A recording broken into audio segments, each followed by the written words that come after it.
ABVP സെക്രട്ടേറിയറ്റിലേക്ക് നടത്തിയ മാർച്ചിൽ നേരിയ സംഘർഷം. പ്രവർത്തകർക്ക് നേരെ പോലീസ് ജലപീരങ്കിയും ലാത്തിയും പ്രയോഗിച്ചു.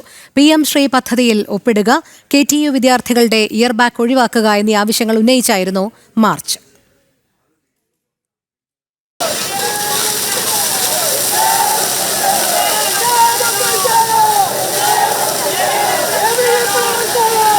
PM ശ്രീ പദ്ധതിയിൽ സർക്കാർ ഒപ്പിടുക, KTU വിദ്യാർത്ഥികളുടെ ഇയർ ബാഗ് ഒഴിവാക്കുക എന്നീ ആവശ്യങ്ങൾ ഉന്നയിച്ചായിരുന്നു ABVPയുടെ നേതൃത്വത്തിൽ സെക്രട്ടേറിയറ്റിലേക്ക് മാർച്ച് നടത്തിയത്. മാർച്ചിനു നേരെ പോലീസ് 2 തവണ ജലപീരങ്കിയും ലാത്തിയും വീശി.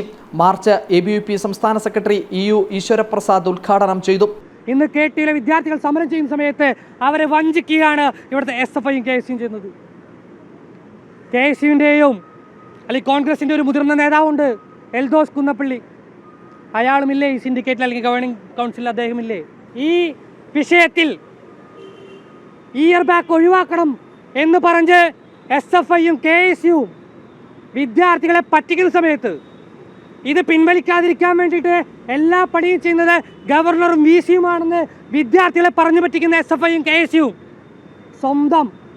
സ്വന്തം പാർട്ടിക്കാരായ സ്വന്തം നേതാക്കളോട് ആദ്യം പറയണം സിൻഡിക്കേറ്റ് മീറ്റിങ്ങിൽ പോകാൻ വേണ്ടിയിട്ട്, ഈ വിഷയങ്ങൾ ചർച്ച ചെയ്യാൻ വേണ്ടിയിട്ട് പറയണം. സ്വന്തം വിദ്യാഭ്യാസ മന്ത്രി ബിന്ദുവിനോട് പറയണം പോയി ഇത് പരിഹരിക്കണമെന്ന്. അത് പറയാൻ ചങ്കൂറ്റമില്ലാതെ കേരളത്തിലെ ഗവർണറെയും VCമാരെയും വേട്ടയാടിയാൽ ഇവിടുത്തെ വിദ്യാർത്ഥികളുടെ പ്രശ്നം കഴിയില്ല. അങ്ങനെ വേട്ടയാടുവാൻ വേണ്ടിയിട്ടാണ് നിങ്ങൾ തീരുമാനിച്ചിരിക്കുന്നതെങ്കിൽ പ്രിയപ്പെട്ട SFIക്കാരനും KSUക്കാരനും ഒന്ന് മനസ്സിലാക്കിക്കോ, നിങ്ങളുടെ നേതാക്കൾ സിൻഡിക്കേറ്റ് അംഗങ്ങൾ കാറുമായിട്ട് നിങ്ങളുടെ സിൻഡിക്കേറ്റ് അംഗങ്ങളുടെ ഓഫീസിൽ പുറത്തിറങ്ങില്ല. ABVP അവരെ തടുക്കും എന്നുള്ളത് മനസ്സിലാക്കിക്കോ.